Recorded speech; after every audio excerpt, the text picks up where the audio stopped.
Why does the United States so frequently interfere in the internal affairs of other sovereign nations, whether in nearby Venezuela, through involvement in distant wars, or by imposing severe economic sanctions? This pattern raises profound questions about the motivations behind such extensive global meddling. What truly drives a superpower like the United States to act so differently from other countries, constantly shaping and influencing global events that occur far beyond its own borders and immediate interests? After the devastating World War II, the United States emerged victorious as an unparalleled global power, uniquely positioned to define and mold the new world order that would govern international relations for decades to come. This transformative era marked the true beginning of the U.S.'s central role as the primary architect of international relations, global diplomacy, and the ongoing pursuit of worldwide stability. The intense Cold War period solidified this dominant trajectory as the world became deeply divided into two stark ideological camps. The U.S.-led bloc of capitalism and democracy pitted against the Soviet Union's communism.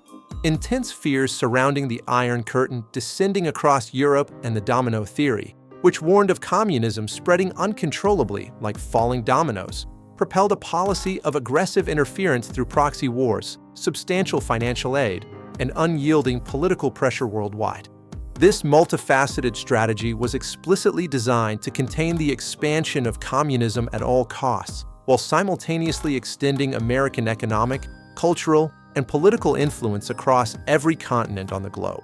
Consider the case of Venezuela, a resource-rich nation in South America that holds the world's largest proven oil reserves, making it an extraordinarily valuable target for global powers.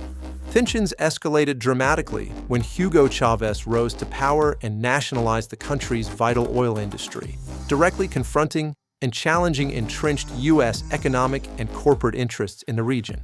In retaliation, the United States rolled out a series of punishing sanctions and economic pressures that significantly contributed to Venezuela's catastrophic economic collapse under Nicolas Maduro's regime, ultimately displacing millions of citizens who were forced to flee as refugees.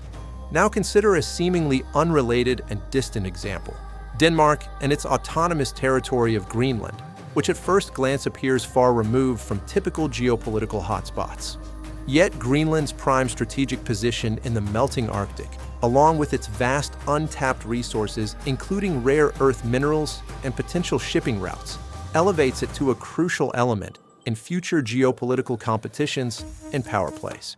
The bold U.S. proposal to purchase Greenland outright from Denmark, despite being swiftly rejected, vividly underscored America's determination to expand its influence in critical regions through diplomatic and economic means rather than direct military action. So, what are the 5 genuine, underlying reasons that propel the United States to engage in this persistent pattern of international interference? Let's examine them closely.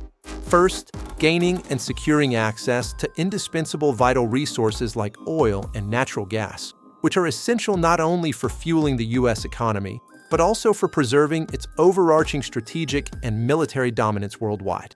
Second, ensuring the maintenance of absolute military dominance, with the U.S. armed forces equipped and positioned to remain the most powerful and unrivaled military capability across the entire globe. Third, safeguarding the hegemony of the U.S. dollar, which holds its pivotal status as the world's dominant reserve currency, forming the bedrock of international trade and finance. Fourth, actively working to halt the rising influence of strategic rivals such as China and Russia, preventing them from expanding their global reach and mounting serious challenges to long-standing U.S. supremacy. And fifth, sustaining its mantle of global leadership, driven by a deeply held perception of responsibility to uphold international norms, foster stability, and guide the world toward a U.S.-visioned order. Are these far-reaching interventions morally right or fundamentally wrong? The reality is that the answer is rarely straightforward or simplistic in the complex arena of geopolitics.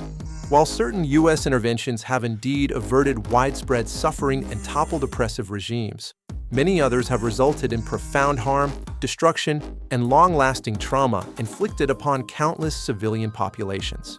Power's inherent double standards mean that interventions acceptable when conducted by the United States are often vehemently condemned as imperialistic when pursued by any other nation.